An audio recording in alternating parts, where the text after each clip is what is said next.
I'm Adrian, the Cruise and Travel Guy. Disney Cruise Line's second ever Australian cruise season is well underway, with Disney Wonder plying local waters with thousands of Australians on board experiencing the Disney magic. But are they? When Disney Cruise Line announced in late 2022 that it would be sending a ship to Australia, the market went bananas. I should know, I saw it firsthand, as many of you did too. Truly, I don't think I've ever seen anything quite like that before. The level of pre-registration interest in the brand new season that they announced was off the charts.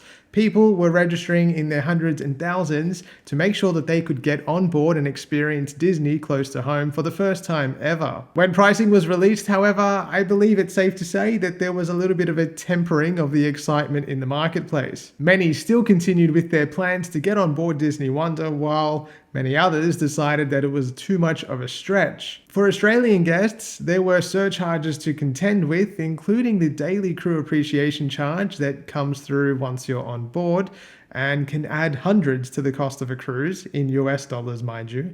And on top of that, the price base for all cruises in Disney, and it continues this way now, is US dollars, which means that it is subject to dynamic price fluctuations when it is converted from US dollars to Australian dollars. That all adds expense to expense. But the excitement still drew in the crowds, and it still does to a degree.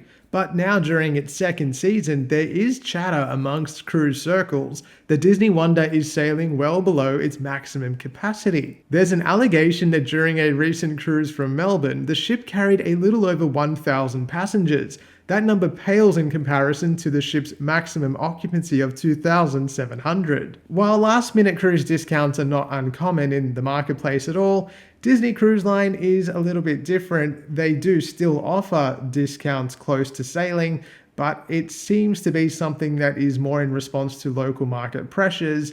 And in Australia, if you've been on Facebook or Instagram over the past couple of months, you probably have seen an advertised sponsored post on Disney Cruise Line social media pages about discounts of up to 30%. And looking towards the remainder of the cruise line's local season through the end of this year and into January and February, there appears to be availability in almost every stateroom category across every sailing. I use the search and pricing comparison tool on my website to filter local cruises from competitor cruise lines available over the coming months. And while there is still availability across a variety of sailings, many are likewise sold out, particularly on Princess, Carnival, and P&O Australia. Royal Caribbean's upcoming cruises from Sydney are a bit of a mixed bag, with some sold out categories and others still available. And I do think that, at least to some degree, talking about the US dollar conversion that Australians have to contend with when we're spending money on board American ships in our local waters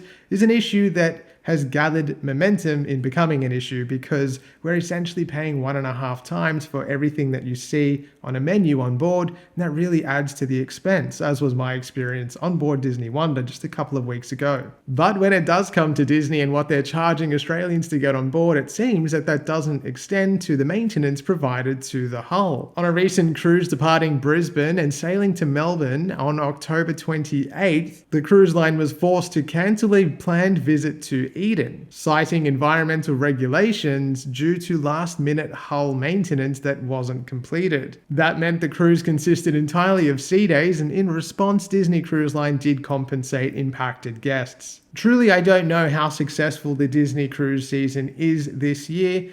Anecdotally, it doesn't look like it has been as successful as what the cruise line might have hoped. With only one ship in our market and a fairly limited ship in terms of capacity at that, I am honestly surprised to see that there is still so much availability across the cruise line's remaining season. What is essentially a niche product may have a very niche market and client base. I really did enjoy my time on board Disney Wonder a couple of weeks ago. If you haven't watched the review, I've linked to it below.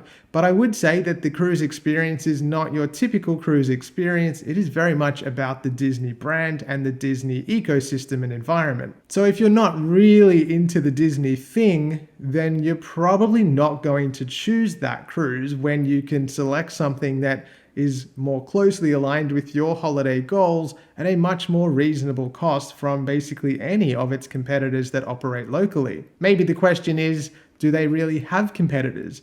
Because nothing really operates in that same space with such a highly branded and designed experience on board that is incredibly unique. Then again, flop seasons aren't exactly new to the Australian cruise market. We only need to look to about a year ago when Virgin Voyages came to Australia and big noted its arrival, which did not really go too well. It was marred with poor itinerary planning, steep discounts, and essentially cruise giveaways that kind of saw it through to the end of the Australian cruise season. And as a result, the cruise line cancelled its second Australian cruise season, which was planned and already on sale. Although the cruise line does cite that the conflict in the Red Sea was the reason it didn't plan on returning to Australia, but many in cruise circles and the cruise industry are not exactly believing that as an excuse. And to that end, maybe Virgin is an example of a very unique cruise product that stands out from the local competition, priced itself differently, and ultimately failed. And I don't know if that is typical of the Australian cruise market as a whole. Maybe we're just too small. Even though we are big cruisers, maybe we're just too small a market. And in line with all of my previous videos that I've been making more recently about the state of the Australian cruise industry, we are seeing the result of these ongoing impacts with reduced capacity and reduced ships coming into Australia in 2026 and even 2027 now with Princess's latest release. So the question is, will Disney return again after this season? And they are selling another season of cruises from Australia. So I would say that they will, but it wouldn't be exactly unexpected if they did pull out. We also need to pay attention to the fact that Disney Adventure, the cruise line's biggest cruise ship ever, will be sailing quite locally in Singapore from December 2025. And that ship has a capacity of almost 7,000 passengers. I think it's 6,700. So there's a lot happening in the market sort of close to home. And based on how things are going for Disney Wonder at the current time, although it is anecdotal evidence that I'm presenting, I don't know. We'll have to wait and see what happens. Let me know in the comments, have you gotten on board? Is it something that you want to try once? It is a niche product. I do think that potentially they will run out of clients in Australia if they keep charging these sorts of fares. So I'm not sure, but let me know, would you go on board at the current rates? There is a 6-night cruise to Noumea from Sydney, I think early next year or late this year, and fares extend all the way up to $20-something thousand for 2 people. Well, I think I've spoken enough. I've kind of gone here, there, and everywhere, but let me know in the comments what your thoughts are. Thank you as always for watching. If you'd like to support my work and my channel, just head to my website. You can book your next cruise there. It's the best thing you can do, and in fact, the best thing for you to do, because you can search from any cruise across the world, compare prices, and book it all in one spot. If you haven't done so yet, give me a follow on Instagram and Facebook. I have a few more travels coming up this year that you can watch as they sort of happen over there. And of course, I'll always bring you content to YouTube. So thanks again as always, and I will see you soon. I'm Adrian, plying Australian waters with thousands of Aussie guests on board. What?